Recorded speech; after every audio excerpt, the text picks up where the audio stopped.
আজকে আমরা যে টপিকটা নিয়ে আলোচনা করব সেটা হচ্ছে আমরা যে জীবনে বিপদে পড়ি, আমরা বিপদে পড়লে আমাদেরকে উদ্ধার করে কে? আল্লাহ ছাড়া আমাদের বাঁচানোর কেউ আছে? উদ্ধার করার কেউ আছে? রক্ষা করার কেউ আছে? এজন্য বিপদে পড়লে আমরা চাইবো কার কাছে? আমাদের যাই দরকার হোক আমরা ফরিয়াদ করব কার কাছে? নাকি মাজারে যেয়ে চাবেন? মাজারে যেয়ে চাবেন? অনেকে তো মাজারে যেয়ে কপাল ঘষে, আছে না নাই? মাজারে যেয়ে সন্তান চায়, আছে?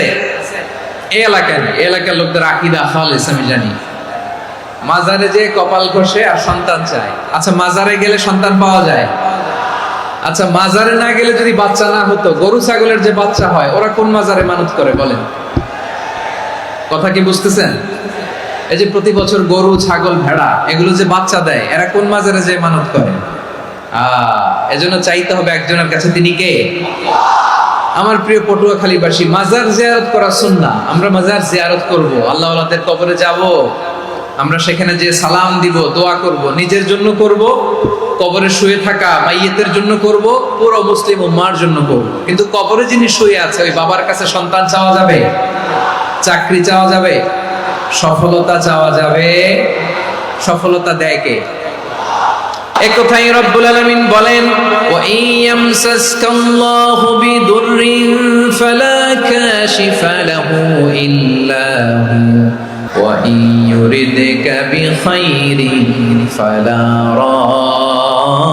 রাদ্দা লিফাদলি يصيب به من يشاء من عباده وهو الغفور الرحيم الله أكبر আল্লাহ বললেন ওয়া ইয়ামসাসকাল্লাহু বিদুররিন ফালা কাশিফা লাহু ইল্লা হু। আল্লাহ যদি তোমাকে কোনো বিপদ স্পর্শ করায়, আল্লাহ যদি তোমারে কোনো বিপদে ফেলে দেয়, ওই বিপদ থেকে উদ্ধার করার তিনি ছাড়া আর কেউ নাই। জোরে বলেন ঠিক কিনা? তিনি যদি কোনো বিপদে ফেলেন, তিনি ছাড়া বিপদ থেকে উদ্ধার করার কেউ নাই। আর তিনি যদি তোমার প্রতি কোনো অনুগ্রহ করতে চান, ওই অনুগ্রহ ঠেকিয়ে দেওয়ার ক্ষমতাও কারো নাই। আল্লাহ যদি আপনার সফলতা দিতে চায়, পৃথিবীর কোন শক্তি ওই সফলতাকে থামাতে পারে? এজন্য আল্লাহ বললেন, খবরদার, চিন্তার আকীদা খালিস করে নাও। ওয়া ইয়ামসাসকাল্লাহু বিদুররিন ফালা কাশিফা লাহু ইল্লা হু। আল্লাহ বিপদে ফেললে বিপদ থেকে উদ্ধার করার কেউ থাকে না। আর আল্লাহ যদি তোমার প্রতি দয়া দেখাতে চান, অনুগ্রহ করতে চান, ওই অনুগ্রহকে প্রতিরোধ করার মতো ক্ষমতা কারো নাই। তিনি তার বান্দাদের মধ্য থেকে যাকে ইচ্ছা তাকে দেন, যত ইচ্ছা তত দেন। তিনি ক্ষমাশীল, তিনি মেহেরবান। সুবহানাল্লাহ। তিনি ক্ষমাশীল, তিনি মেহেরবান। তাহলে এই আয়াত থেকে আমরা বুঝতে পারলাম, আমরা যদি বিপদে পড়ি আমাদেরকে কেউ বাঁচাতে পারে না। আমার বাবা আমারে বাঁচাতে পারে, আমার মা আমাকে বাঁচাতে পারে, আমার বন্ধু আমারে বাঁচাতে পারে, আমার দলের কর্মী আমাকে বাঁচাতে পারে, আমার পীর সাহেব আমারে বাঁচাতে পারে। আমার পটুয়াখালীর ভাইয়েরা খেয়াল রাখবেন, বাঁচাতে পারে এক মহান সত্তা, উদ্ধার করতে পারে এক মহান সত্তা। চিৎকার করে বলুন, তিনি কে? আবার আল্লাহ বললেন, আম্মান ইউজিবুল মুত্তাররা ইযা দাআহু ওয়া ইয়াকশিফুস সুআ ওয়া ইয়াজআলুকুম খুলাফাআল আরদ আইলাহুম মা'আল্লাহ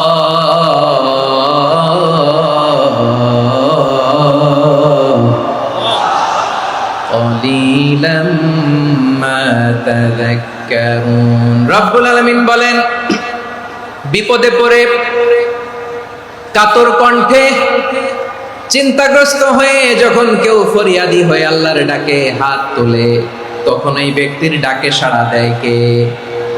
বিপন্ন অবস্থায় আপনি যখন কেঁদে কেঁদে হাত তুলে আপনার দুঃখের কথা জানান, আপনি যখন ডাকেন তারে, তখন আপনার ডাকে সাড়া দেয় কে?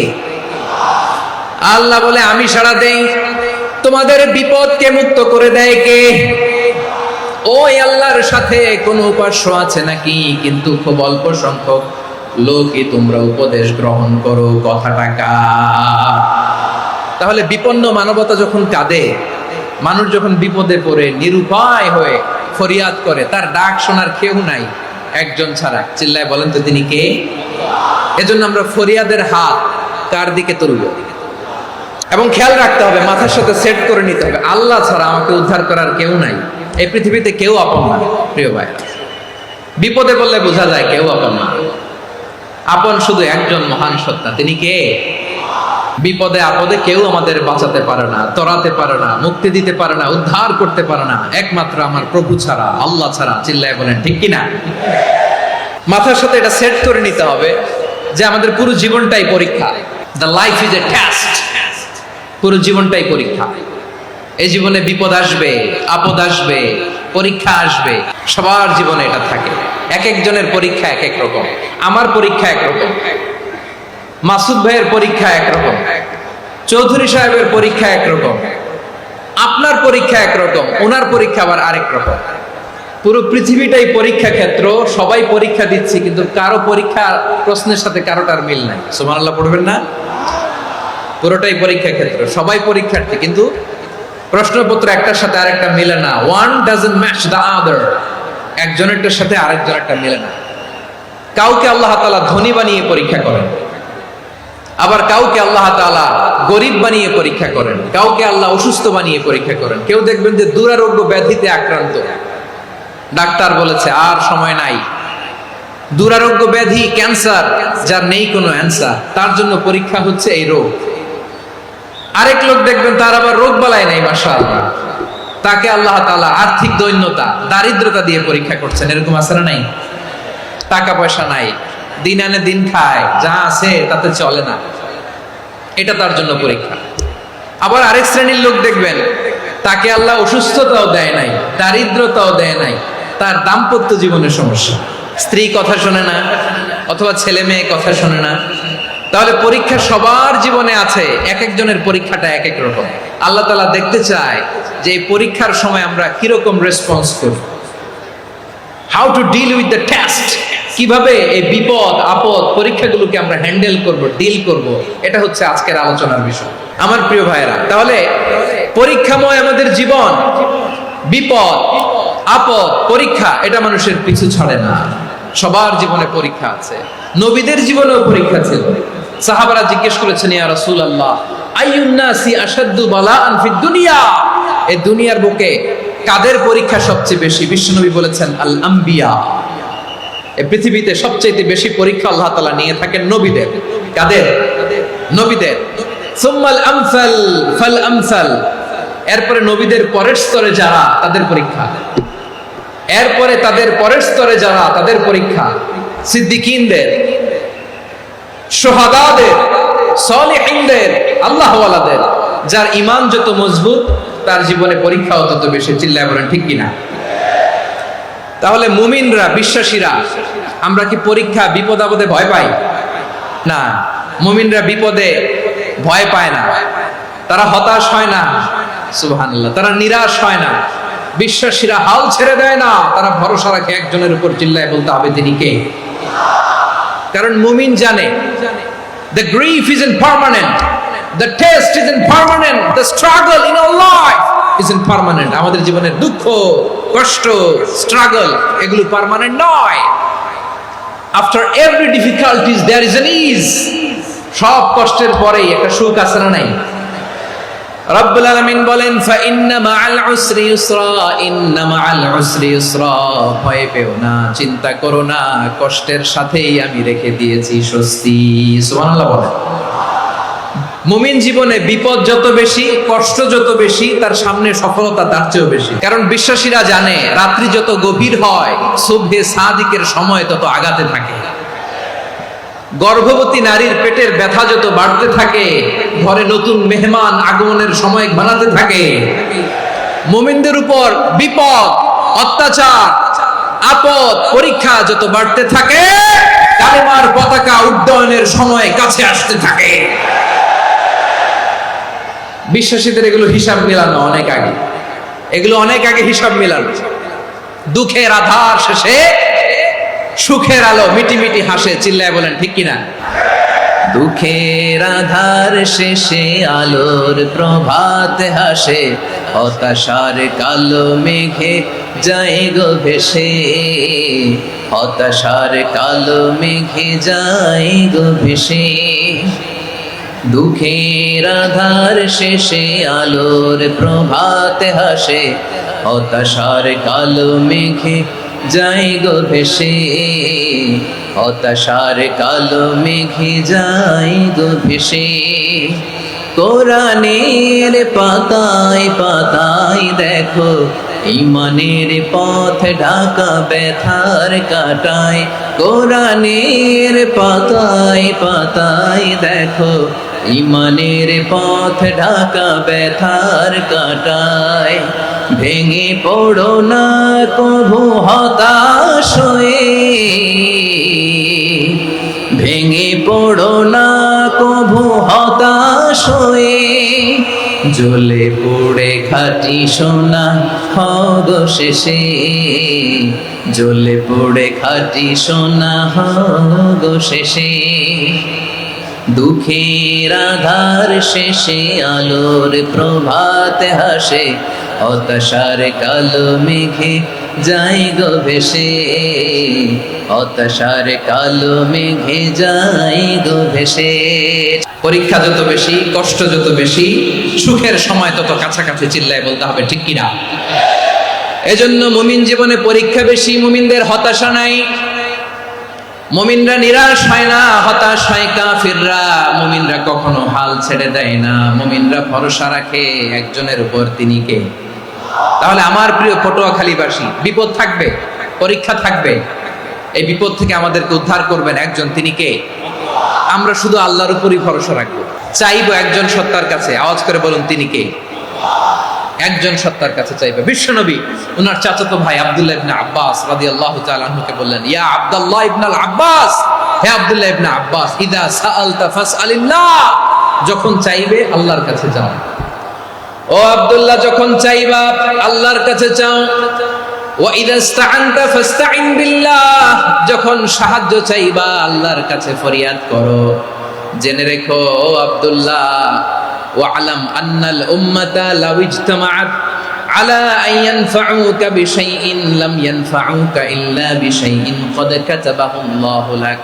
ও আব্দুল্লাহ, জেনে রেখো, মনে রেখো, গোটা বিশ্বের সবাই মিলে যদি তোমার উপকার করতে চায়, ততটুকুই তারা করতে পারবে যতটুকু আল্লাহ তোমার নসিবে সেটা লিখে রেখেছে, ঠিক কিনা বলেন? আর যদি গোটা বিশ্বের সবাই মিলে তোমার বিরুদ্ধে কনস্পাইরেসি করে, ষড়যন্ত্র করে, গোটা বিশ্বের সবাই মিলেও যদি তোমার ক্ষতি করতে চায়, ততটুকুই শুধু পারবে যেটা আল্লাহ তোমার জন্য বরাদ্দ রেখেছে। যতটুকু আল্লাহ তাআলা তোমার জন্য বরাদ্দ রেখেছে অতটুকুই ক্ষতি করতে পারবে, আর এক চুল বেশিও করতে পারবে না, কমও করতে পারবে না। চিল্লায় বলেন, ঠিক কিনা? এজন্য আমরা চাইবো কার কাছে? সব সময় আমরা আল্লাহর কাছে চাইবো, বিপদে আপদে, সুখে দুঃখে, সচ্ছল অবস্থায় অসচ্ছল অবস্থায়, পরাজয়ের সময় বিজয়ের সময়, সব সময় আমরা ভরসা রাখবো কার উপর? সবাই বলুন।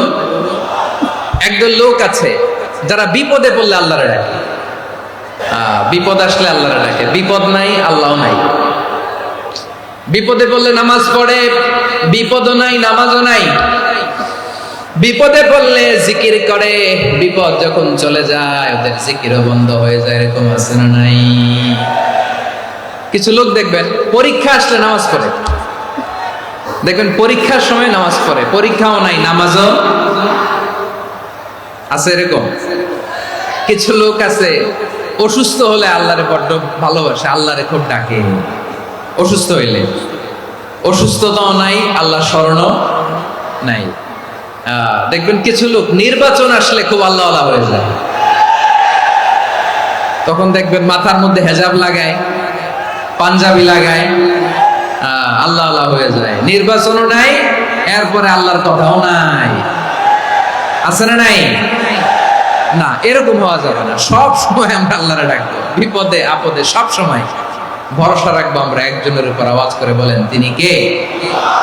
এ কথায় আল্লাহ তাআলা আমাদের চোখে আঙ্গুল দিয়ে জানিয়ে দিলেন, ফাইদা রাকিবু ফিল ফুলক الفلك دعوا الله مخلصين له الدين فلما نجاهم إلى البر إذا هم يشركون আল্লাহ বলে একদল লোক আছে তারা যখন নৌযানে চড়ে জলযানে চড়ে সাগরের মধ্যে যখন জাহাজে চড়ে লঞ্চে চড়ে তারা যখন তুফানের সম্মুখীন হয় তখন তারা আল্লাহরে বড্ড বেশি ডাকে একান্ত ভাবে ডাকে বিশুদ্ধ চিত্তে ডাকে আবার তুফান থেকে তাদেরকে সেফ জোনে নিয়ে নিরাপদ জোনে নিয়ে যখন বন্দরে আমি আল্লাহ তাদেরকে ভিড়িয়ে দেই ওই লোকগুলো আবার আমি আল্লাহর সাথে শিরিক করে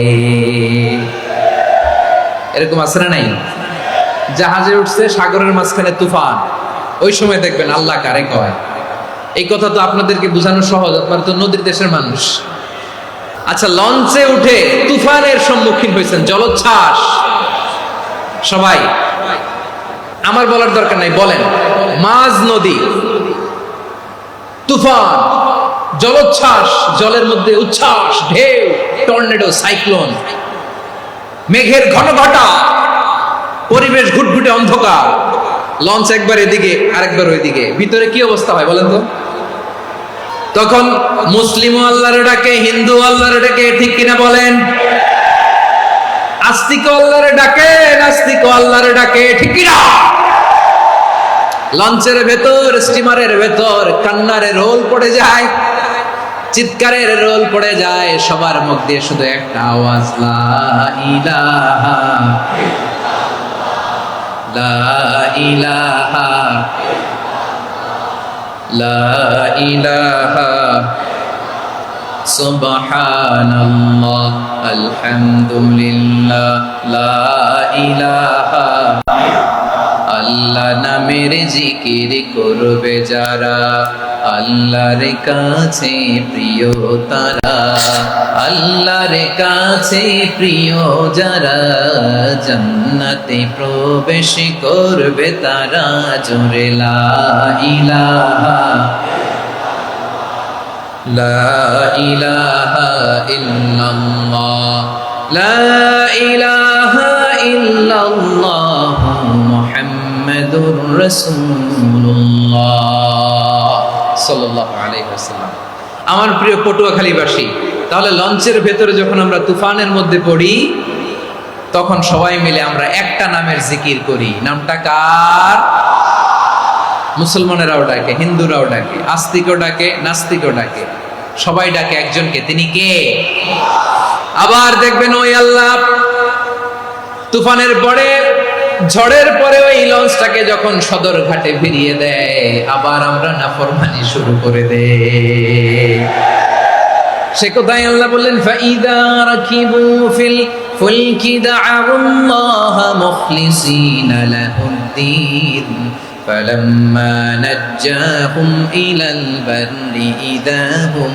يشركون সাগরে যখন তুফানে পড়ে আমি আল্লাহর ডাকে আবার আমি আল্লাহ যখন বাঁচিয়ে দেই আবার আমি আল্লাহর সাথে শিরিক শুরু করে আমরা কি এরকম হতে চাই নাকি বিমানের মধ্যে মাঝে মাঝে দেখবেন যে এয়ার টার্বুলেন্স হয় জানেন এয়ার টার্বুলেন্স জানেন তো মাঝে মাঝে বিমানটা বাউন্সিং করে বাম্পি ভেরি বাম্পি ওয়েদার শুনেন নাই 40,000 ফিট উপরে যখন থাকে তখন পাইলট মাঝে মাঝে বলে dear passengers ladies and gentleman right now we are flying 40,000 feet above the ground and we are passing very air turbulence very heavy air turbulence right now please fasten your seat belt দেখবেন মাঝে মাঝে বলে যে ভদ্র মহিলা ভদ্র মহোদয়গণ আমরা 40,000 ফিট উপর দিয়ে যাচ্ছি আর এয়ার টার্বুলেন্স ফেস করছি মেহেরবানি করে আল্লাহর রাস্তায় সিট বেল্ট বাঁধুন তখন বিমানটা এরকম বাউন্সিং করে শেকিং করে আপনারা মুখোমুখি হয়েছেন ইদানিং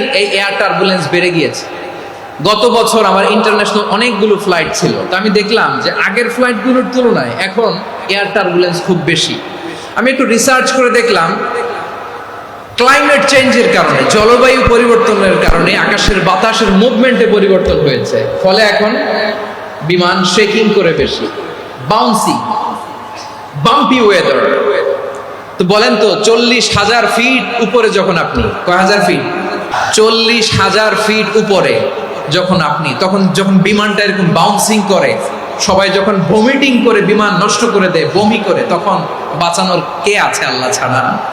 কেউ আছে?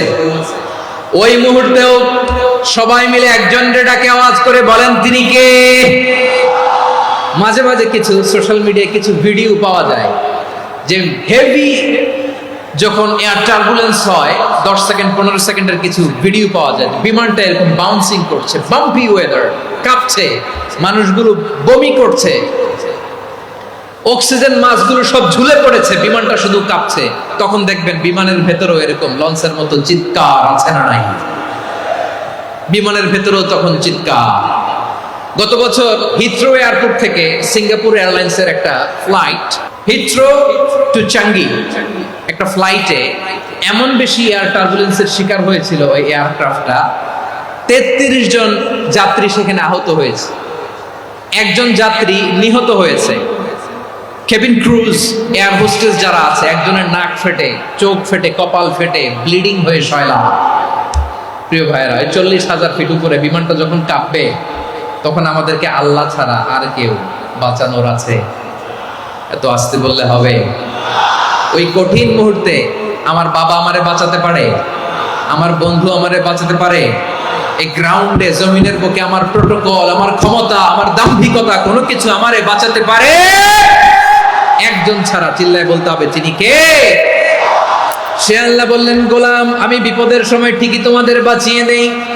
ওই বিমানের ভেতরে 40,000 ফিট উপরে যখন তোমরা এয়ার টার্বুলেন্সের শিকার হও, তখন নাস্তিকও আল্লাহরে ডাকে, হিন্দু আল্লাহরে ডাকে। জোরে বলেন ঠিক কিনা? আবার বিমানটা যখন শান্ত হয়ে যায়, একটু পরেই বিমানের স্ক্রিনের মধ্যে হিন্দি সিনেমা খোঁজে। বিমানের স্ক্রিনে কিন্তু বিশাল ওখানে আফলাম ফিল্মের একেবারে বোঝাই করা। বিমানটা শান্ত হলে আবার হিন্দি সিনেমা দেখা শুরু করে। একটু আগে ডাকছিল কারে? দেখবেন বাংলাদেশে আমাদের ক্রিকেটাররা যখন অন্য কোনো দেশের সাথে খেলে, অনেক সময় এমন হয় বল বাকি একটা, রান দরকার 6টা। বল বাকি কয়টা? রান দরকার। আপনি দেখবেন ক্যামেরাম্যান তখন গ্যালারিতে খালি দেখায় দর্শকদের যে কি অস্থিরতা। হিপ হপ স্টাইলের মেয়েটা, যে মেয়েটার ওড়না এতক্ষণ ছিল গলায়, এতক্ষণ কই ছিল, ওই মেয়েটা দেখবেন ওড়নাটা টেনে মাথায় দিয়ে এরকম মুনাজাত ধরতেছে, আল্লাহ আল্লাহ, একটা সক্কা, আল্লাহ আল্লাহ, আমার লাল সবুজের পতাকারে তুমি অপমানিত কইরো না আল্লাহ, ইন্ডিয়ার সাথে আমাদের খেলা, আল্লাহ আল্লাহ, একটা সক্কা, একটা একটা। পুরো খেলা জুড়ে এই মেয়ের ওড়না ছিল গলায়, কিন্তু যখন 1 বলে 6 রান দরকার, ওড়না চলে আসছে কোথায়? মাথায়। আবার মুনাজাত আছে না নাই? ঠিকই বাংলাদেশের দামাল ছেলে এমন এক শট মারলো, বল চলে গেল স্টেডিয়ামের বাইরে, ছক্কা, জিতে গেলাম আমরা।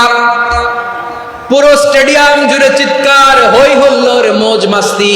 যেই মেয়েটা মাথার মধ্যে ওড়না দিয়ে এতক্ষণ সুবহানাল্লাহ সুবহানাল্লাহ বলে আল্লাহর কাছে দোয়া করেছে, ওই মেয়ে এখন আবার ওড়না ফেলে দিয়ে নাচা শুরু করে দিয়েছে। তাহলে আল্লাহর ভয়, আল্লাহর প্রতি আস্থা, বিশ্বাস, ভালোবাসা, এটা কি ক্ষণিকের জন্য? মানে আমার যখন লাগবে তখন আল্লাহর ইউজ করবো নাকি? হ্যাঁ, বিপদে আপদে, সুখের সময় দুঃখের সময়, সচ্ছল অসচ্ছল অবস্থায় বিশ্বাসীরা ভরসা রাখে একজনের উপর। চিৎকার করে বলো পটুয়াখালী তিনি কে? সে আল্লাহ বললেন, গোলাম মনে করো না জাহাজ থেকে সদরঘাটে ভিড়িয়ে দিলাম, তুমি নিরাপদ হয়ে গেছো। মনে করো না 40,000 ফিট থেকে সেফ ল্যান্ডিং এর পরে এয়ারপোর্টে নেমে গেলেই তুমি নিরাপদ হয়ে গেছো। ও মিয়া, বিপদ কি শুধু সাগরে আর আকাশে? ঘরের ভেতরও বিপদ আসতে পারে কি পারে না? এজন্য সূরা মুলক আল্লাহ বললেন, আমিনতুম মান ফিস সামাই আন ইয়াখসিফা বিকুমুল আরদা ফাইযা হিয়া তামুর। আল্লাহ বললেন, তোমরা কি ভেবেছো তোমরা নিরাপদ? আমি চাইলে ল্যান্ডস্লাইডস, ভূমি ধস দিয়ে 1 লক্ষ 1 মুহূর্তে নিয়ে যেতে পারি। এক সুনামি দিয়ে থাপ্পড় মেরে 3 লক্ষ সাগরের ভেতরে ঢুকায় দিতে পারি। 1 সেকেন্ডও লাগে না আমার। أم أمنتم من في السماء أن يرسل عليكم حاصبا فستعلمون كيف نذير। আল্লাহ চাইলে আকাশ থেকে পাথর বৃষ্টি নাজিল করতে পারেন কি পারেন না? এই মুহূর্তে এখানে ভূমিকম্প দিতে পারেন কি পারেন না? আচ্ছা, ভূমিকম্প যখন হয় আমাদের কারো হুঁশ থাকে? আপনি মনে করছেন আমরা সাধারণ মানুষ, আমরা দৌড় দেই, আর প্রেসিডেন্ট প্রধানমন্ত্রী ওনারা বুঝি খাটে শুয়ে থাকে? ভূমিকম্প, আর্থকোয়েক যদি হয়, বাঁচার জন্য আমরা কি করি? হয় খাটের তলায়, ডাইনিং টেবিলের নিচে, উপরে শক্ত কিছু আছে এটার নিচে, অথবা ঘর থইয়া দেও দৌড়। তো প্রধানমন্ত্রী উনি কি করে? প্রেসিডেন্ট উনি কি করে? হ্যাঁ, উনি খাটের মধ্যে যে শুয়ে থাকে নাকি? উনিও দৌড়, সাধারণ মানুষও দৌড়, প্রধানমন্ত্রীও দৌড়, বাড়িওয়ালাও দৌড়, ভাড়াটিয়াও দৌড়, সবাই দৌড়। নাকি ভাড়াটিয়ারা বাড়ি থইয়া দৌড়, বাড়িওয়ালারা আর বেরোয় না? এরকম না। তাহলে যে কোনো মুহূর্তে ভূমিকম্প দিয়ে নাস্তানাবুদ করতে পারে কে? আমার প্রিয় ভাইয়েরা, আমরা নিরাপদ নই, আমরা তার দয়ায় বেঁচে আছি। কার দয়ায়? এজন্য আল্লাহ বললেন, গোলাম, যে কোনো মুহূর্তে বিপদ দিয়ে তোমাদেরকে নাস্তানাবুদ করতে পারি। বিশ্বাসী বলে যদি নিজেকে দাবি করো, সব সময় ডাকতে হবে একজন সত্তাকে। বলেন তিনি কে? আপদ থেকে, পরীক্ষা থেকে, ক্যালামিটি থেকে আমাদেরকে কেউ বাঁচাতে পারে না একজন সত্তা ছাড়া। আবারও বলেন তো তিনি কে? এবার আমরা দেখি বিষ্ণু ইসা ইসলামের জীবনে বিপদ আপদ ছিল কিনা। উনি বিপদ আসলে কিভাবে ডিল করতেন, বিপদ আসলে কোন দোয়া পড়তে হয়, কিভাবে ফরিয়াদের হাত উত্তোলন করতে হয়, কিভাবে রবের দরবারে নতজানু হয়ে ফরিয়াদ করতে হয়, এটা জানার দরকার আছে না নাই? আসলে আমরা বিষ্ণুনবীর জীবনী থেকে দেখি বিপদ আসলে উনি কি করতেন। বিপদ আসলেই প্রথমে বিষ্ণু ইসা ইসলাম একটা দোয়া পড়তেন। তিনি পড়তেন, ইন্না লিল্লাহি ওয়া ইন্না ইলাইহি রাজিউন। নিশ্চয় আমরা আল্লাহর জন্য, নিশ্চয় আমরা কার দিকে ফিরবো ভাই? আবার কার দিকে ফিরবো? আওয়াজ করে বলুন তো, আমরা এসেছি কার কাছ থেকে, আবারও ফিরে যাব কার কাছে? এজন্য বিষ্ণুই পড়ছেন, ইন্না লিল্লাহি ওয়া ইন্না ইলাইহি রাজিউন। নিশ্চয় আল্লাহর জন্য, ওই আল্লাহর দিকেই আমরা ফিরে যাব। তারপরে বিষ্ণুই পড়তেন, আল্লাহুম্মা আজুরনি ফি মুসিবাতি ওয়াখলুফ লি খায়রাম মিনহা। একসাথে প্রথমে পড়তেন ইন্না লিল্লাহি ওয়া ইন্না ইলাইহি রাজিউন, তারপর পরে পড়তেন আল্লাহুম্মা আজুরনি ফি মুসিবাতি ওয়াখলুফ লি খায়রাম মিনহা। মানে আল্লাহ, এই যে আমি বিপদে ধৈর্য ধারণ করলাম, এটার সব তুমি আমারে দাও, আর যেটা হারালাম এর চেয়ে ভালো কিছু দিয়ে মেকআপ করে দিও, ভালো কিছু দিয়ে বদল করে দিও। সুবহানাল্লাহ পড়েন। তাহলে বিপদ আসলে আমরা কি পড়ব? এদেশে পরস্পরে দেখা হলে দেয় সালাম, এদেশে আমজনতার হৃদয় জুড়ে পাক কালাম, এদেশে বিপদ এলে সর্বজনে সর্বক্ষণে দোয়া পড়ে ইন্না লিল্লাহ। কি পড়ে?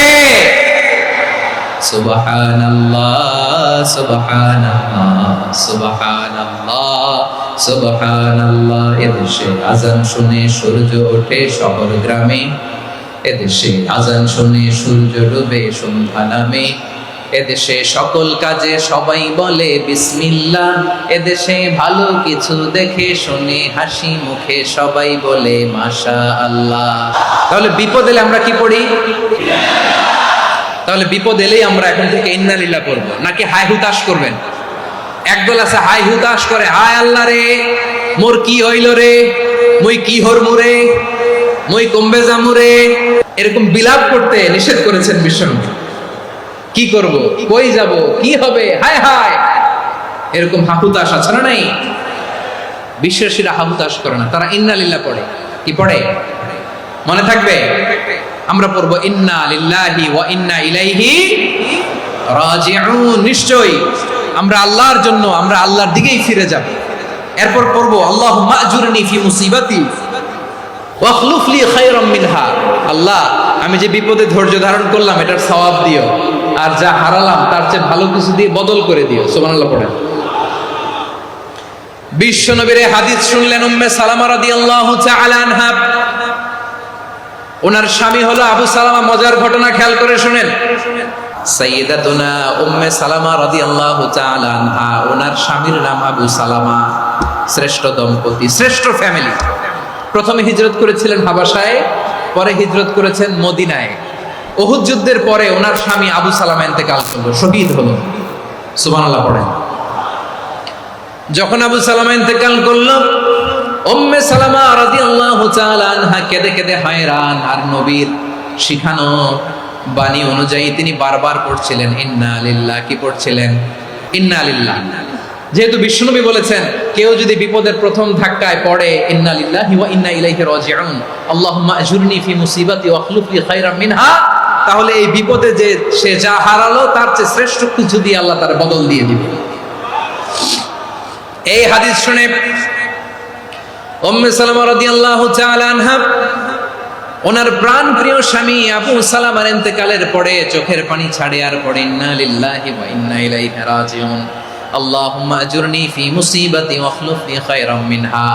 বারবার এই দোয়া পড়ে চোখের পানি ছাড়ে, এই দোয়া পড়ে চোখের পানি ছাড়ে, আর মনে মনে বলে আবু সালামার মতো ভালো মানুষ মদিনাতে নাই, আবু সালামার চেয়েও ভালো মানুষ মদিনাতে নাই, তার চেয়ে ভালো মানুষ কি করে আল্লাহ তাআলা আমারে দিবে, তার চেয়ে ভালো মানুষ তো আমি মদিনাতে দেখি না।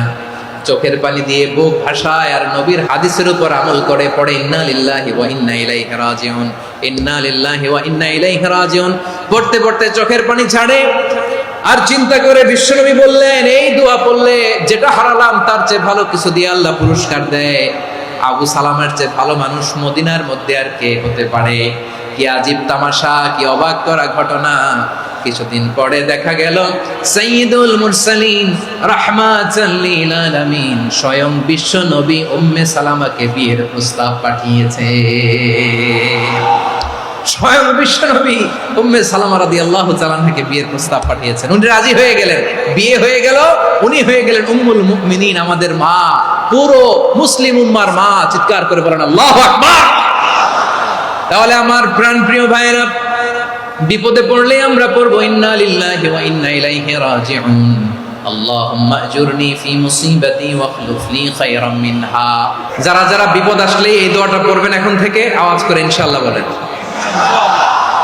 যা হারাইছেন তার চেয়ে শ্রেষ্ঠ জিনিস দিয়ে বদলা দিবে কে? তাহলে বিপদে পড়লেই প্রথমে আমরা এটা পড়বো, শুনে শুনে মুখস্থ করবেন। আমার মায়েরা, আমার বোনেরা, আপনাদের জন্য 3টি মাঠের অ্যারেঞ্জমেন্ট করা হয়েছে, আমি জানি। আপনারাও এই দোয়াগুলো পড়বেন, আপনার স্বামীকে শেখাবেন, সন্তানকে শেখাবেন, আপনার পুরো পরিবারটাকে জান্নাতের টুকরো বানিয়ে দিবে কে? তাহলে বিপদ আসলে প্রথমে কি পড়তে হবে এটা জেনে গেলাম। এরপরে বিপদ আসলে নিজেকে কি করে আল্লাহর কাছে সঁপে দিতে হয় এটাও জানার দরকার আছে না নাই? বিপদে প্রথমে ইন্না লিল্লাহ পড়লাম, ধৈর্য ধারণ করলাম, বিপদ থেকে উদ্ধারের সর্বোচ্চ চেষ্টা করলাম। আমার কাজ যখন শেষ তখন আমি আমার এই বিষয়টা আল্লাহর কাছে সঁপে দিব। কার কাছে? বিপদে বললে কেমন করে নিজেকে আল্লাহর কাছে সঁপে দিতে হয় আসলে সাইয়েদনা ইব্রাহিম আলাইহিস সালামের জীবনী থেকে জানি। আল্লাহর খলিল ইব্রাহিম আলাইহিস সালাম আমাদের মতো সমাজ ব্যবস্থা পায় নাই। আমরা জন্মের পরে আমাদের কানের ভেতরে আজান দিয়েছে কে? একামত দিয়েছে কে? আমাদের বাপ দাদারা আমাদের কানে আজান দিয়েছে কি? দেয় নাই। আমাদের জন্মের পরেই তো আজান, একামত, বাড়ির পাশে মসজিদ, প্রতিদিন আজান, জুমার খুতবা, প্রতি মাসে মাসে তাফসীরুল কোরআন মাহফিল, মসজিদ, মিনারা, অভাব নাই। ঠিক কিনা বলে? আপনি যেই সুন্দর ইসলামিক এনভায়রনমেন্ট পেয়েছেন, আমাদের ইব্রাহিম খলিল উনিও কি এরকম পেয়েছিলেন? হ্যাঁ, উনি জন্মের পর পরে ওনার কানে আজান দিয়েছে কেউ? আমার প্রিয় ভাইরা, আগা গোড়া একটা শিরকি পরিবেশ উনি জন্মগ্রহণ করেছেন। উনি ছাড়া ওই তল্লাটে একজনও আল্লাহর উপর বিশ্বাসী নাই। কল্পনা করতে পারেন? গোটা তল্লাটে, গোটা দেশে বিশ্বাসী মুমিন, আল্লাহর উপর বিশ্বাস স্থাপনকারী কয়জন? সবাই বলেন কয়জন? বাকি সব মুশরিক। বাকি সব মুশরিক নিজের সাথে নিজে শক্ত বোঝাপড়া করে, অ্যানালজি করে, সেলফ কনভারসেশন করে উনি মহা সত্যের সন্ধান পেয়েছে। উনি আকাশের তারা দেখে ভাবে মনে হয় এটাই আমার খোদা, পরে দেখে তারা নাই, মনে মনে বলে না তাইলে এটা না।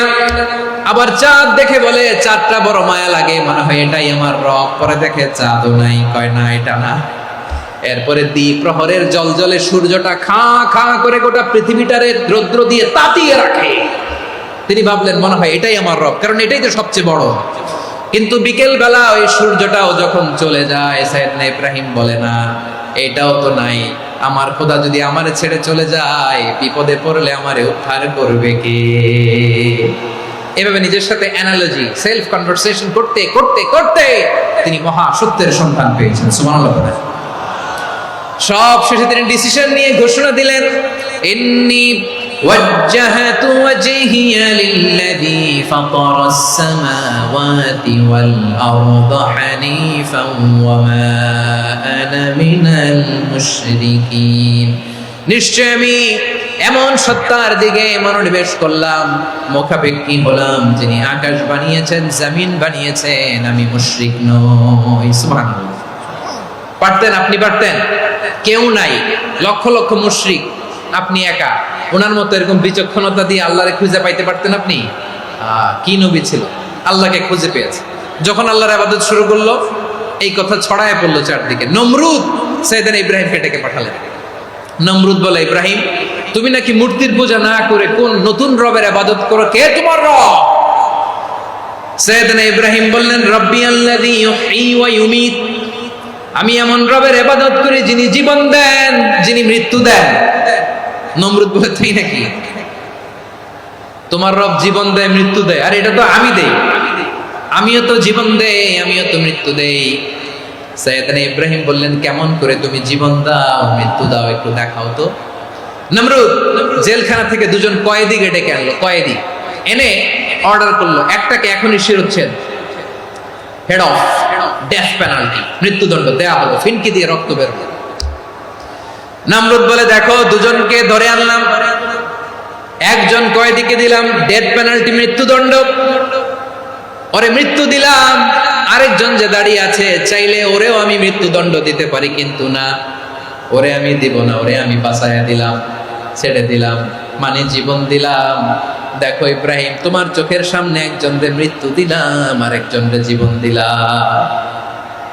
আপাত দৃষ্টিতে তাই তো, একজনরে তো জীবন দিল, আরেকজনরে মৃত্যু দিল। সাইয়েদনা ইব্রাহিম এবার বিপাকে পড়ে গেলেন। কিন্তু এক একজন নবীকে আল্লাহ এমন উইজডম বিচক্ষণতা দিয়ে এই জমিনে পাঠিয়েছেন, মুহূর্তের মধ্যে আল্লাহর খলিল ইব্রাহিম বললেন, فإن الله يأتي بالشمس من المشرق فأت بها من المغرب فبهت الذي كفر। আল্লাহর খলিল ইব্রাহিম বললেন, নমরুদ, বুঝলাম তুমি জীবন দাও, মৃত্যু দাও, দেখলাম, কিন্তু আমার রব, আমার আল্লাহ প্রতিদিন সকালবেলা উষা লগ্নে ওই পূর্ব দিগন্ত থেকে সূর্যটাকে উদিত করেন, সাঁঝের বেলা, বিকেল বেলা, কুথুরি লগ্নে, সন্ধ্যা বেলা ওই দ্বিপ্রহরের জল জলে সূর্যটাকে পশ্চিম দিগন্তে ডুবিয়ে দেন। মানে সকালবেলা পূর্ব দিক থেকে উদিত করা সূর্যটাকে পশ্চিম দিকে বিকেলে তিনি ডুবিয়ে দেন। তুমি যদি পারো ওই সূর্যটাকে পশ্চিম দিক থেকে উদিত করে পূর্ব দিকে ডুবিয়ে দাও। সুবহানাল্লাহ পড়বেন না? দেখেন, ইনস্ট্যান্ট ইন্টেলেক্ট, মুহূর্তে বিচক্ষণতা, উইজডম কাকে বলে? নমরুদ পারবে? নমরুদের বাপ পারবে? ওর দাদা, ওর 14 গোষ্ঠী, গোটা বিশ্বের সব ক্ষমতাধর রাষ্ট্রনায়করা একসাথে হলে পারবে? ফাবহিতাল্লাযী কাফার পারে নাই, ব্যর্থ হয়েছে। এবার তেলে বেগুনে জ্বলে উঠেছে, রেগে মেগে আগুন বলে, ফালকুহু ফিল জাহিম, ওর সাথে তর্ক নাই, না পেরে এবার এটারে আগুনে ফেলা। বিশাল বিশাল গাছ কেটে লাকড়ি এনে আগুনের কুণ্ডলি বানানো হলো, দাও দাও দাও দাও করে আগুন জ্বলে। আল্লাহর খলিল ইব্রাহিমকে আগুনে নিক্ষেপ করা হবে। আল্লাহর খলিল সাইয়েদনা ইব্রাহিমের হাতের মধ্যে রশি দিয়ে টাইট করে বাঁধা হলো, পায়ের মধ্যেও টাইট করে রশি দিয়ে বাঁধা হলো। আল্লাহর খলিল ইব্রাহিমকে আগুনের কুণ্ডলির মধ্যে ফেলা হবে। ওমিয়া, আপনি যে বিপদের কারণে ভয় পান, হতাশ হন, এটা কোনো বিপদ? ওনার বিপদের সামনে এটা কোনো বিপদই না, এটা কোনো বিপদই না। হাত পা বেঁধে টাইট করে নিক্ষেপ করা হবে, সিম্পলি ফেলা যাবে না, কারণ দাও দাও করে দ্য ব্লেজিং ফায়ার, এমন আগুনের কুণ্ডলি, কাছে যাওয়া যায় না, আগুনের উত্তাপে নিক্ষেপ করা হবে। হাতের রশি বেঁধে, পায়ের রশি বেঁধে আল্লাহর খলিল ইব্রাহিম আলাইহিস সালামকে আগুনের মধ্যে নিক্ষেপ করা হবে। আহা, এটার বলে অগ্নি পরীক্ষা। উনি অগ্নি পরীক্ষার সম্মুখীন হয়েছিলেন। এজন্য কঠিন পরীক্ষাকে আমরা অগ্নি পরীক্ষার সাথে তুলনা করি, ঠিক কিনা? সাইয়েদনা জিবরাইল এসে বললেন, ও আল্লাহর খলিল, ওরা তো আপনার হাতও বেঁধে ফেললো, পাও বেঁধে ফেললো, নড়াচড়ার সুযোগ নাই, বলেন আমি জিবরিল ফেরেশতা আপনার জন্য কি করতে পারি? আল্লাহর খলিল ইব্রাহিম বলেন, ও জিবরাইল, তোমার কাছে আমার কোনো চাওয়া পাওয়া নাই, সুবহানাল্লাহ বলেন। তোমার কাছে বলার কিছু নাই, তোমার সাহায্যের আমার দরকার নাই।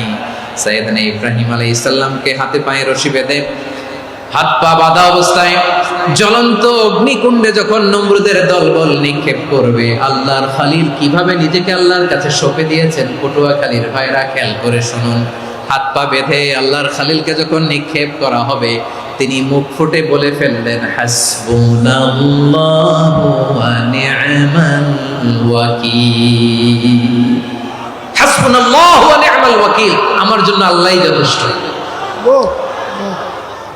আমার জন্য আল্লাহই যথেষ্ট। তিনি আমার সবচেয়ে বড় গার্ডিয়ান, তিনি আমার সবচেয়ে বড় অভিভাবক। জিব্রাইলের সাহায্যে অফারকে ফিরিয়ে দিলেন, দুনিয়ার বুকে কারো কাছে কিছু বলেন নাই, মুখ ফুটে বলেছেন হাসবুনাল্লাহ। ও আমার পটুয়াখালীর প্রাণের ভাইয়েরা খেয়াল রাখবেন, কোন বান্দা তার হাতে থাকা সব চেষ্টাটুকুন করার পরে মুখ ফসকে মুখ দিয়ে যখন বলে ফেলে হাসবুনাল্লাহ, বান্দা যখন হাসবুনাল্লাহ বলে ফেলে, ওই ব্যাপারটা ডিল করার দায়িত্ব স্বয়ং আল্লাহ আরশের উপর থেকে নিয়ে নেয়। আপনি যখন বলে ফেলবেন হাসবুনাল্লাহ, এটা ডিলিং করবে কে তখন? বান্দা তার সাধ্যের সবটুকু চেষ্টার পরে নতজানু হয়ে যখন বলবে হাসবুনাল্লাহ, আল্লাহ তুমি আমার জন্য যথেষ্ট, নি'মাল ওয়াকিল, তুমি আমার শ্রেষ্ঠ অভিভাবক, তখন তার কি দরকার না দরকার এটা ডিল করে স্বয়ং আল্লাহ। নিক্ষেপ করা হলো সাইয়েদনা ইব্রাহিমকে অগ্নিকুণ্ডলিতে। হাজার হাজার মানুষের দৃশ্য দেখার জন্য জড়ো হয়েছে এরকম বিশাল ময়দানে।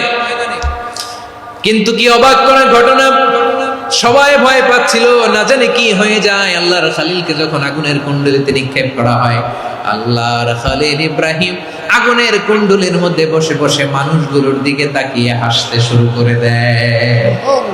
কারণ আকাশ থেকে রব্বুল আলামিন স্পেশাল ভার্ডিক্ট নাজিল করেছেন, স্পেশাল হুকুম জারি করেছেন, কুল্লা ইয়া নারু কুনি বারদান ওয়া সালামান আলা ইব্রাহিম।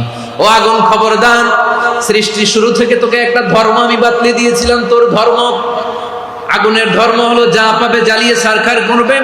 আল্লাহ বলল, আগুন তোর ধর্ম দিয়েছিলাম, তুই সব জ্বালিয়ে পুড়িয়ে ছারখার করে দিবি, কিন্তু ক্ষণিকের জন্য আমি তোর জ্বালিয়ে দেওয়ার ক্ষমতাটাকে কেড়ে নিলাম, জ্বালিয়ে ভস্ম করে দেওয়ার ক্ষমতা আমি কেড়ে নিলাম। কুনি বারদান, ঠান্ডা হয়ে যা, কিন্তু এত বেশি ঠান্ডা হবি না আবার আমার ইব্রাহিমের জন্য সর্দি লেগে না যায়। সুবহানাল্লাহ, এত আস্তে বললে হবে? কুনি বারদান, বারদ মানে বরফ, ঠান্ডা, ঠান্ডা হ, কিন্তু এত ঠান্ডা হবি না যাতে আমার ইব্রাহিমের কষ্ট হয়। আগুন বলে, আল্লাহ একবার বললাম ঠান্ডা হ, আবার বলো এত ঠান্ডা হবি না যাতে খলিলের সর্দি না লাগে। কেমন ঠান্ডা হব, কেমন এনভায়রনমেন্ট তৈরি করে দেব বলো? আল্লাহ বললেন, সালামান আলা ইব্রাহিম, আমার খলিল আমার ইব্রাহিমের জন্য তুই জান্নাতের গুল বাগিচা হয়ে যা। ও ভাই, নবী মুসার মতো ঈমান হলে রাস্তা হবে সাগর জলে, নবী ইউসুফের মতন ঈমান হলে একে একে দরজা খোলে, নবী ইব্রাহিমের মতন ঈমান যদি আজও থাকে বিদ্যমান, অগ্নিকুণ্ডে দেখতে পাবে খুবসুরত এক ফুল ভাগা। কুলনা ইয়া নারু কুনি বারদান ওয়া সালামান আলা ইব্রাহিম। বান্দা যখন মুখ দিয়ে বলে হাসবুনাল্লাহ, আমার আল্লাহ আমার জন্য যথেষ্ট, এই বলে যখন নিজেকে সঁপে দেয়, তার কি লাগবে ওই দায়িত্ব স্বয়ং নিয়ে নেয় কে? তাহলে আমার প্রিয় ভাইরা, বিপদের শুরুতেই আমরা বলবো ইন্না লিল্লাহ। শুরুতে কি বলবো? এরপরে যেই বাক্যটা পড়ে নিজের পরিস্থিতিকে আল্লাহর দরবারে সঁপে দিব, সেটা হচ্ছে হাসবুনাল্লাহ। সেটা কি? বিষ্ণু বলেন, লা ইয়াজালু লিসানুকা রাতাবান মিন যিকরিল্লাহ, সব সময় আল্লাহর স্মরণ দিয়ে, জিকির দিয়ে জিহ্বাটারে সিক্ত রাখো। আর শয়তানু জাসিমুন আলা কলবি ইবনে আদম, শয়তান বনি আদমের কলবে খামচি মেরে বসে থাকে। ফাইদা যাকারাল্লাহ খালাসা, মানুষ যখন আল্লাহর স্মরণ করে জিকির করে, শয়তান দৌড়ে পালায়। ওয়া ইদা গাফালা ওয়াসওয়াসা, যখনই বনি আদম গাফেল হয় তখনই শয়তান তার হৃদয়ে ওয়াসওয়াসা দেয়। এজন্য বিপদে পড়লে ইন্না লিল্লাহ, নিজের সব টুকুন করার পরে, নিজের রোল প্লে করার পরে নিজেকে আমরা কি বলে সঁপে দিব? সবাই বলেন, মনে থাকবে? বিপদে পড়লে প্রথমে ইন্না লিল্লাহ, এরপরে নিজেকে যখন সঁপে দিব তখন হাসবুনাল্লাহ। এরপরে কঠিন বিপদে যখন বিশ্বনবী পড়তেন তখন কি করতেন? এমন বিপদ মাঝে মাঝে হয় না, দেয়ালে পিঠ থেকে যায়, চোখে মুখে অন্ধকার, কি করব দিশা খুঁজে পাই না, এরকম হয় কখনো? বিশ্বনবী এরকম কঠিন বিপদে পড়েছেন জীবনের কিছু কিছু মুহূর্তে। ওই মুহূর্তে বিশ্বনবী স্পেশাল 2টা দোয়া পড়তেন।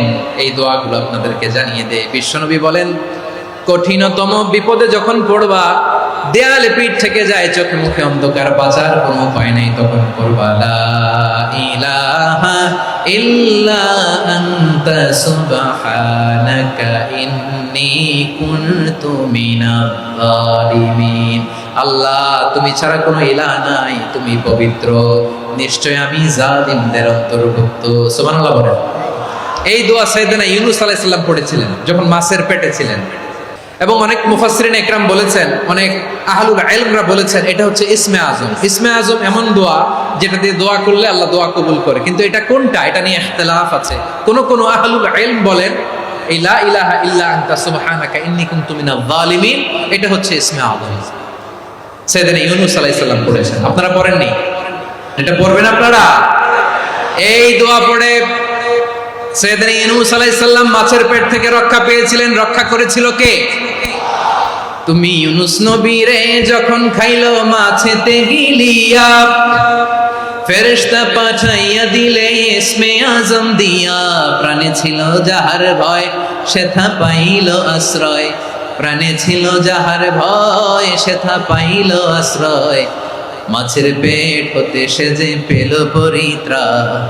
আল্লাহু আল্লাহু তুমি জাল্লে জালালুহু, শেষ করা তো যায় না গে তোমার গুণগান।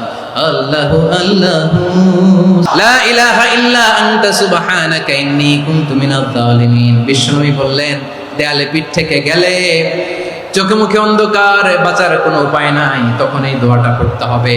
এই দোয়া পড়ে আল্লাহর কাছে ফরিয়াদ করলে বিপদ মুক্ত করবেন কে? কেন এই দোয়াটা আল্লাহর কাছে বড্ড প্রিয় জানেন আমার ভাইরা? কারণ এই দোয়ার মধ্যে 3টা জিনিস আছে। 1 নম্বরে হচ্ছে তাওহীদ, 2 নম্বরে তাসবিহ, 3 নম্বরে তাকরীর। আই রিপিট, আবারও বলছি, 1 নম্বরে তাওহীদ, 2 নম্বরে তাসবিহ, 3 নম্বরে তাকরীর।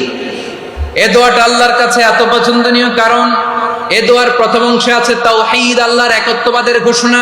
লা ইলাহা ইল্লা আনতা, ও আল্লাহ আপনি ছাড়া কোনো ইলাহ নাই, উপাস্য নাই।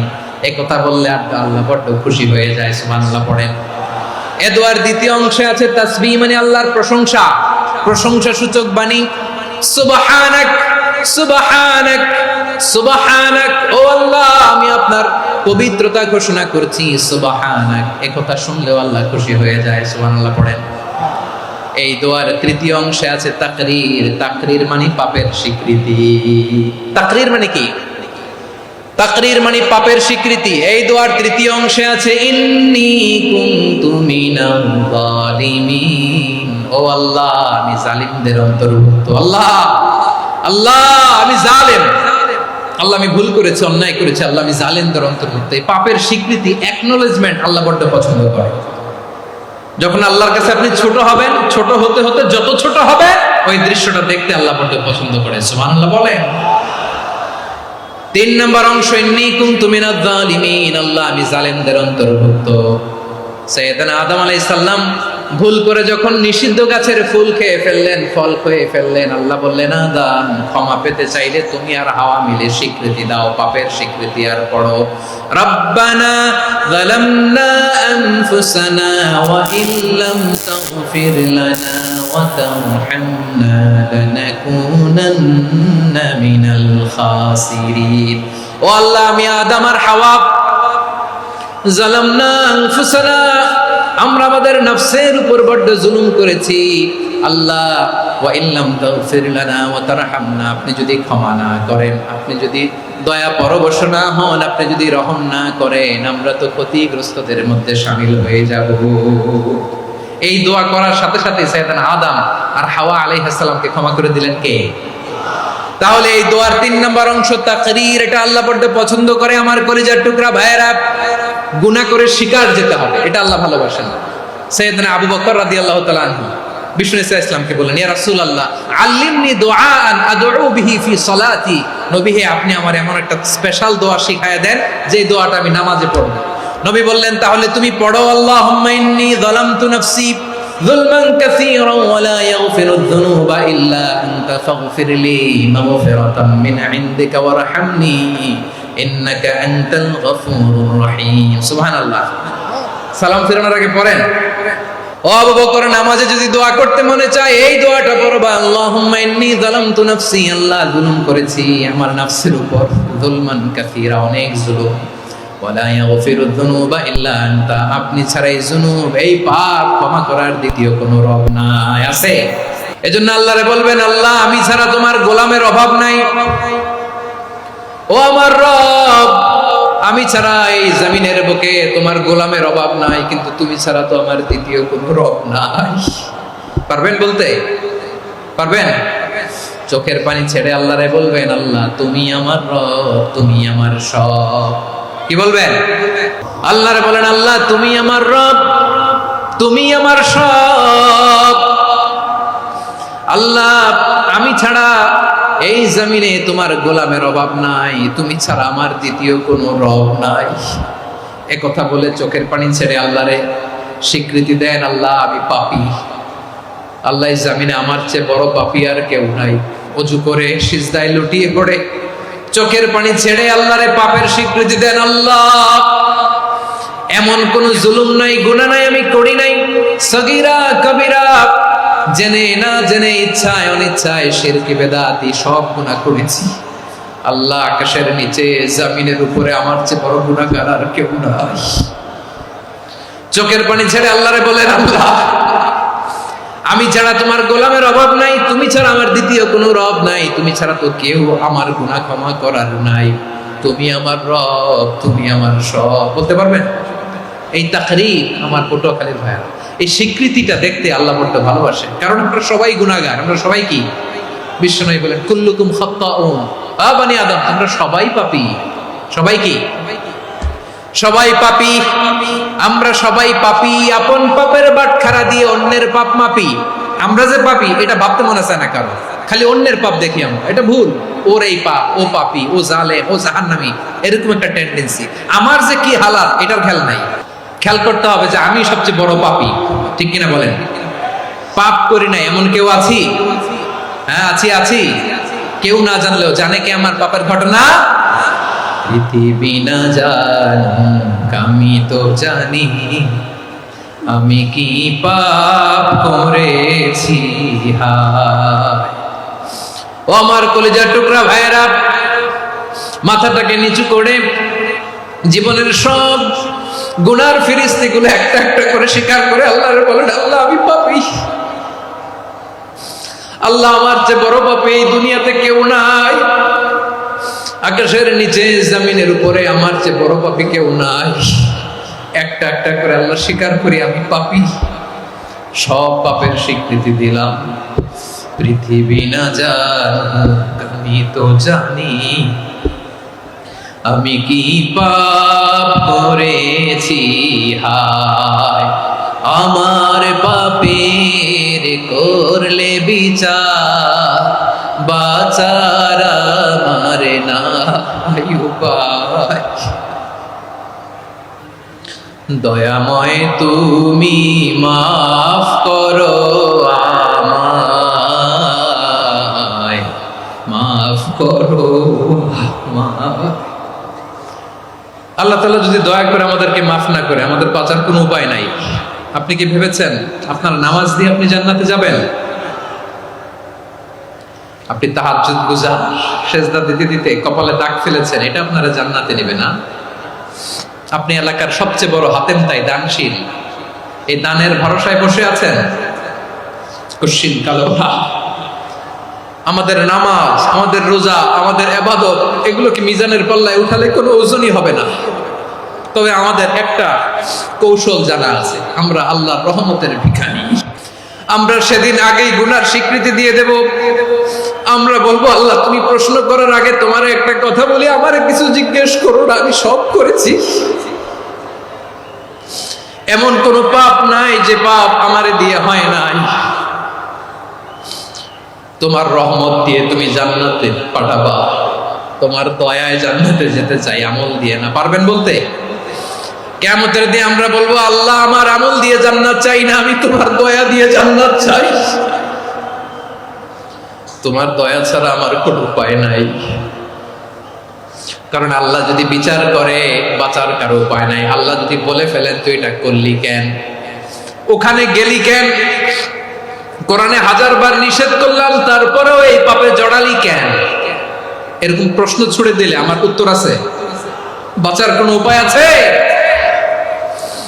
রোজ হাসরে হে আল্লাহ আমার করোনা বিচার, আল্লাহ করোনা বিচার, বিচার চাহি না তব দয়া চাই, এ গুনাহগার করোনা বিচার। আপনার আমল দিয়ে জান্নাতে যাবেন? কি দিয়ে যাবেন? আল্লাহর দয়া দিয়ে। আল্লাহর রহম আর দয়া ছাড়া কেউ জান্নাতের চেহারাও দেখতে পাবে না। আমার প্রিয় ভাইয়েরা, এই দোয়া আল্লাহর কাছে পছন্দনীয় হওয়ার কারণ তিনটা। দোয়ার প্রথম অংশে আছে তাওহীদ, আল্লাহর একত্ববাদের ঘোষণা। এই দোয়ার দ্বিতীয় অংশ আছে তাসবিহ, আল্লাহর প্রশংসা সূচক বাণী। এই দোয়ার 3 নাম্বার অংশ পাপের স্বীকৃতি। তাহলে আমরা সবাই গুনাহগার। আমরা আল্লাহর কাছে পাপের স্বীকৃতি দিয়ে বলবো, ও আল্লাহ ইন্নী কুনতু মিনাজ জালিমিন, আমরা জুলুম করেছি, পাপ করেছি, অন্যায় করেছি, আল্লাহ বুঝতে পারি নাই, শয়তানের ওয়াসওয়াসায় পড়ে, বন্ধুর পাল্লায় পড়ে, নফসের খায়েশ মেটাতে যে আল্লাহ করে ফেলেছি। তুমি গুনাহ না মাফ না করলে আমাদের গুনাহ মাফ করার দ্বিতীয় কেউ নাই। ঠিক কিনা বলেন? এভাবে অনুতপ্ত হয়ে যদি আল্লাহর কাছে দোয়া করেন, দেয়ালে পিঠ থেকে গেছে, কোনো রাস্তা নাই বের হওয়া, ওই মুহূর্তেও আপনাকে বিপদ থেকে উদ্ধার করবে কে? বিশ্বনবী চরম বিপদে পড়লে 2টা দোয়া পড়তেন। প্রথম হলো এটা, লা ইলাহা ইল্লা আনতা সুবহানাকা ইন্নী কুনতু মিনাল জালিমিন। এই দোয়াটা আমরা বেশি বেশি পড়ব প্রিয় ভাইরা। রাজি আছেন? সবাই আওয়াজ করে পড়ুন ইনশাআল্লাহ। আমার প্রিয় ভাইয়েরা, বিপদে পড়লে বিশ্বনবী আরো একটা দোয়া পড়তেন, লা ইলাহা ইল্লাল্লাহুল আযীমুল হালিম, লা ইলাহা ইল্লাল্লাহু রাব্বুল আরশিল আযীম, লা ইলাহা ইল্লাল্লাহু রাব্বুস সামাওয়াতি ওয়াল আরদি ওয়া রাব্বুল আরশিল কারীম। আল্লাহ ছাড়া কোনো উপাস্য নাই, তিনি সুমহান, মহা সহিষ্ণু। আল্লাহ ছাড়া কোনো উপাস্য নাই, তিনি সুমহান, আরশের অধিপতি। আল্লাহ ছাড়া কোনো উপাস্য নাই, তিনি আকাশের মালিক, জমিনের মালিক, তিনি সুবিশাল, আরশের অধিপতি। সুবহানাল্লাহ পড়েন। এই দোয়াটা কেউ যদি পড়ে যদি এর ওসিলা করে দোয়া করে, তাকে বিপদ থেকে মুক্তি দেয় কে? মনে থাকবে আপনাদের? তাহলে বিপদের প্রথম ধাক্কায় কি যেন পড়তে হয়? ইন্না লিল্লাহ। তারপরে কি বলে আল্লাহর কাছে নিজেকে সঁপে দিতে হয়? দেয়ালে পিঠ থেকে গেলে লা ইলাহা ইল্লা আনতা সুবহানাকা ইন্নী কুনতু মিনাজ জালিমিন। 2 নম্বর হচ্ছে লা ইলাহা ইল্লাল্লাহুল আযীমুল হালিম, লা ইলাহা ইল্লাল্লাহু রাব্বুল আরশিল আযীম, লা ইলাহা ইল্লাল্লাহু রাব্বুস সামাওয়াতি ওয়াল আরদি ওয়া রাব্বুল আরশিল কারীম। মনে থাকবে? অনেক সময় এমন হয়, হঠাৎ বিপদের সম্মুখীন হই, আমরা রেডি হয়ে বের হইছি অফিসে, হঠাৎ অ্যাক্সিডেন্টে পড়ে যাই, হঠাৎ পেটের ব্যথায় অজ্ঞান, এরকম হয় না? বিষ্ণু ইসলাম বলেন, আকস্মিক দুর্ঘটনার বিপদ থেকে যদি কেউ বাঁচতে চায়, সকাল সন্ধ্যা যেন প্রত্যেকে এই দোয়াটা পড়ে।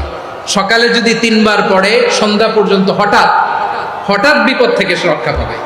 To be protected from sudden calamity, sudden disaster, হঠাৎ বিপদ, হঠাৎ ভয়ঙ্কর কোন আকস্মিক বিপদ থেকে আল্লাহ বাঁচায় দেবে। সকালে পড়লে সন্ধ্যা পর্যন্ত প্রোটেক্টেড, সন্ধ্যাবেলায় যদি 3 বার পড়ে সকাল পর্যন্ত প্রোটেক্টেড। সুবহানাল্লাহ পড়ে। দোয়াটা কি?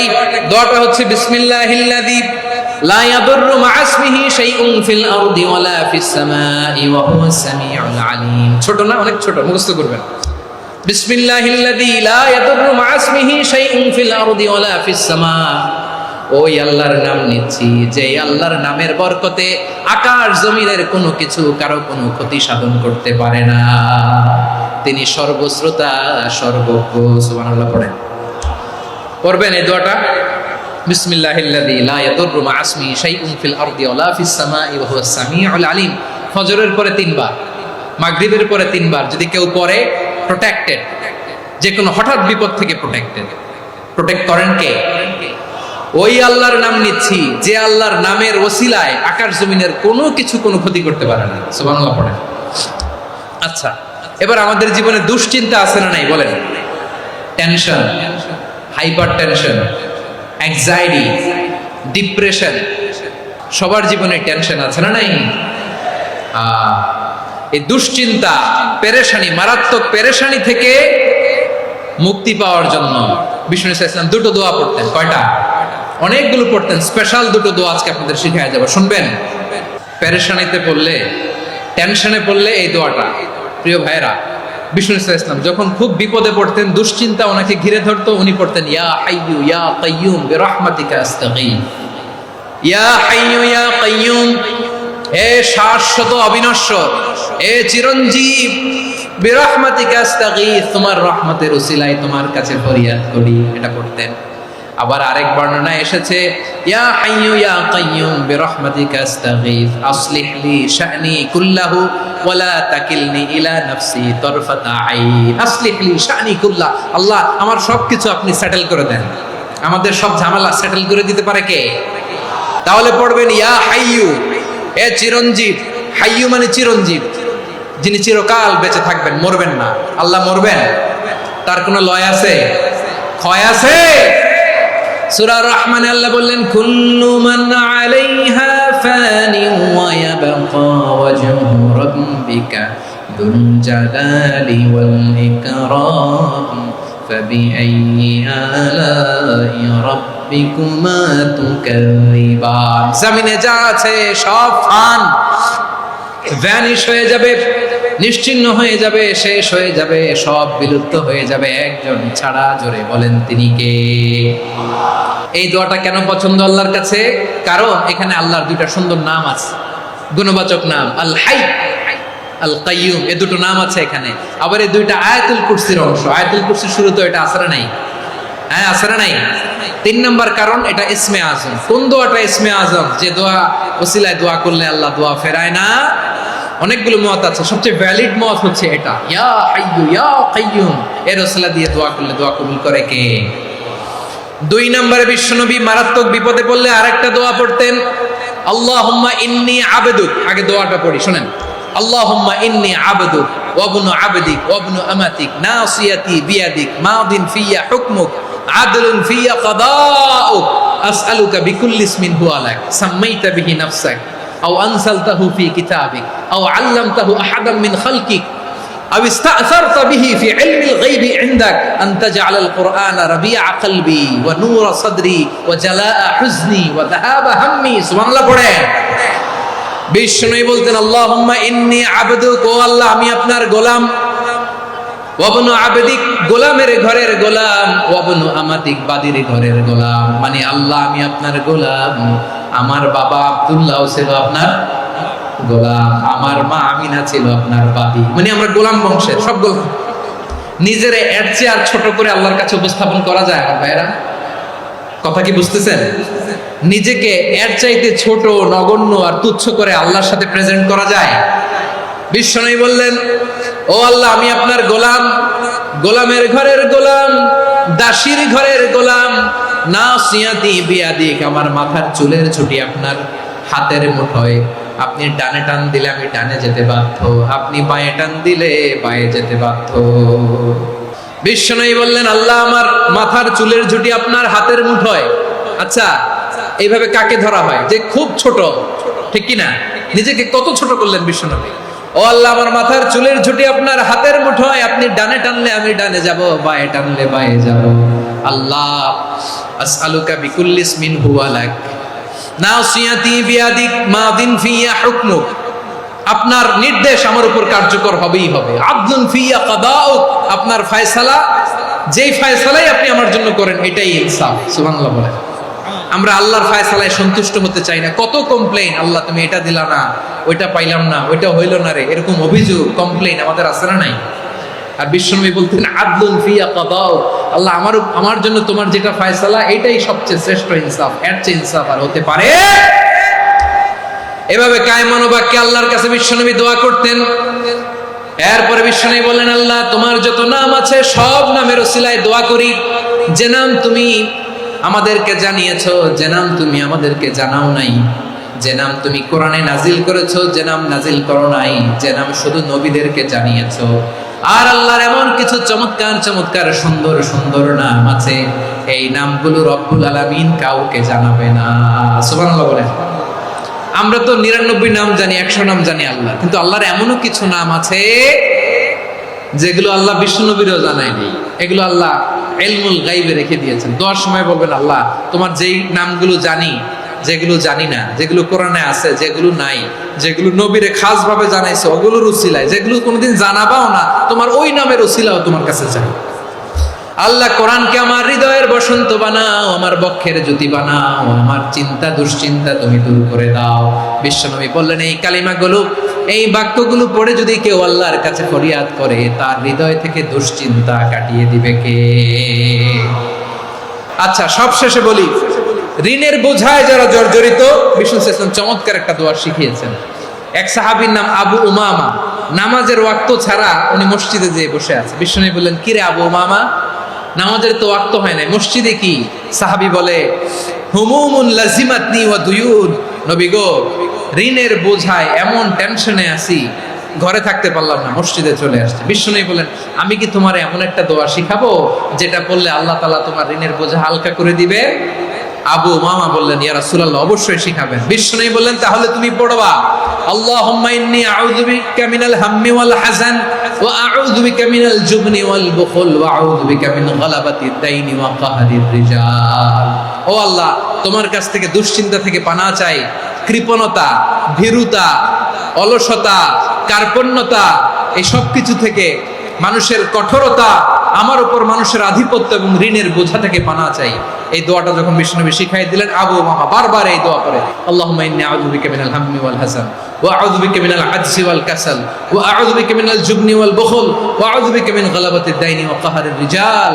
আবু উমামা বলে, এই দোয়া আমি পড়তে লাগলাম আর পড়তে লাগলাম, কিছুদিন পরে দেখা গেল বিষ্ণুনবীর শেখানো এই দোয়ার বদৌলতে আল্লাহ তাআলা আমার সব ঋণ পরিশোধের ব্যবস্থা করে দিয়েছেন। আমার প্রিয় পটুয়াখালীর ভাইয়েরা, বিশ্বনবীর জামাতা সাইয়্যিদিনা আলী রাদিয়াল্লাহু তাআলা আনহুর কাছে এক লোক এসে বলে, হে আলী, ঋণের বোঝায় আমি জর্জরিত, আমার কিছু অর্থ দিয়ে সাহায্য করো। সাইয়্যিদিনা আলী রাদিয়াল্লাহু তাআলা আনহু বললেন, আমি কি তোমার এমন একটা দোয়া শিখাবো যেটা বিশ্বনবী আমাদের শিখিয়েছেন? এই দোয়া যদি তুমি পড়ো, লাউ কানা আলাইকা মিসলু জাবালিন কাবীরিন দাইনান আব্দুল্লাহু আনকা, পাহাড় পরিমাণে যদি ঋণের বোঝা হয়, আল্লাহ এটা পরিশোধের ব্যবস্থা করে দেবেন। ছোট্ট একটা দোয়া বিশ্বনবী শিখালেন, বললেন, তুমি পড়বা, আল্লাহুম্মা কফিনি বিহালালিকা আন হারামিকা ওয়া আগনিনি বিফাদলিকা আম্মান সিওয়াক। আল্লাহুম্মা কফিনি বিহালালিকা আন হারামিক, আল্লাহ তোমার হালাল দিয়ে আমাকে পরিতুষ্ট করো, হারাম থেকে বাঁচিয়ে রাখো, আর তোমার অনুগ্রহে মানুষের মুখাপেক্ষী যেন আমি না হই, আমি যেন সবসময় তোমার মুখাপেক্ষী হই, ওই তৌফিক দিও। সুবহানাল্লাহ পড়েন। এই দোয়া বেশি বেশি বললে ঋণের বোঝা হালকা করে দিবে কে? তাহলে প্রিয় ভাইয়েরা, বিপদে পড়লেই প্রথমে কি পড়বেন? ইন্না লিল্লাহ। কি বলে নিজেকে আল্লাহর কাছে সঁপে দিতে হয়? হাসবুনাল্লাহ। চরম বিপদে দেয়ালে পিঠ থেকে গেছে, তখন লা ইলাহা ইল্লা আনতা সুবহানাকা ইন্নী কুনতু মিনাজ জালিমিন।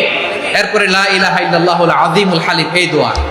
আকস্মিক বিপদ, হঠাৎ যেন কোনো বিপদ আমাকে পেয়ে না বসে, এটার জন্য বিসমিল্লাহিল্লাযী লা ইয়াদুররু মা ইসমিহি শাইউন ফিল আরদি ওয়ালা ফিস সামাই ওয়া হুয়াস সামিউল আলিম। সকালে 3 বার, রাতে 3 বার।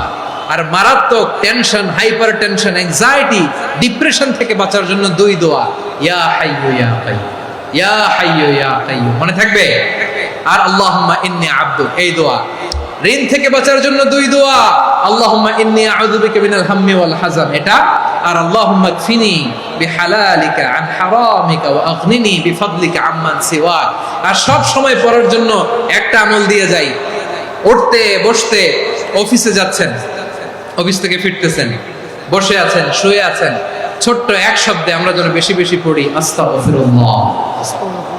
আল্লাহ রাসূল সাল্লাল্লাহু আলাইহি ওয়াসাল্লাম বলেন, মান লাজিমাল ইস্তিগফার যে সব সময় এরকম ইস্তেগফারের সাথে লেগে থাকে, জাআলাল্লাহু লাহু মিন কুল্লি দিকিন মাখরাজা, আল্লাহ তাআলা তাকে কোনো বিপদে আটকান না, সে জীবনে আটকাবে না, যে কোনো বিপদে আল্লাহ তার রাস্তা বের করে দিবেন।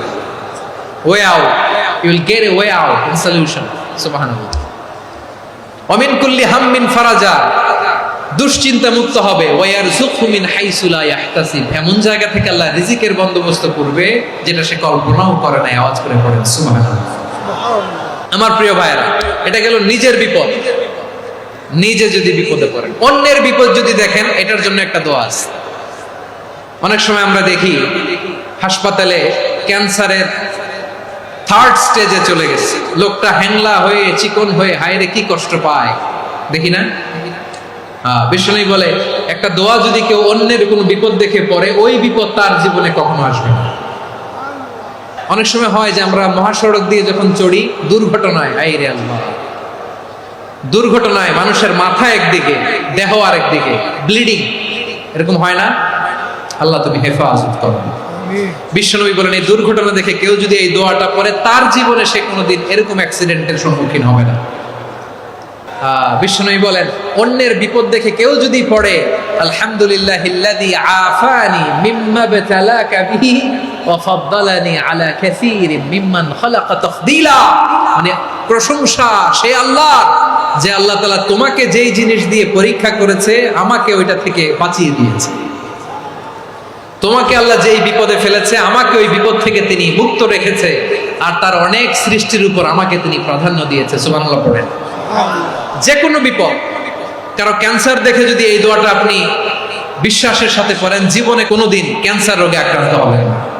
দুর্ঘটনা দেখে যদি পড়েন, ওই দুর্ঘটনা আপনাকে স্পর্শ করবে না। যে কোনো কারো বিপদ দেখে যদি কোনো বিশ্বাসী বান্দা এই দোয়া পড়ে, বিশ্বনবী বলেন লাম ইউসিবহু যালিকাল বালা, ওই বিপদ তাকে আর ধরবে না।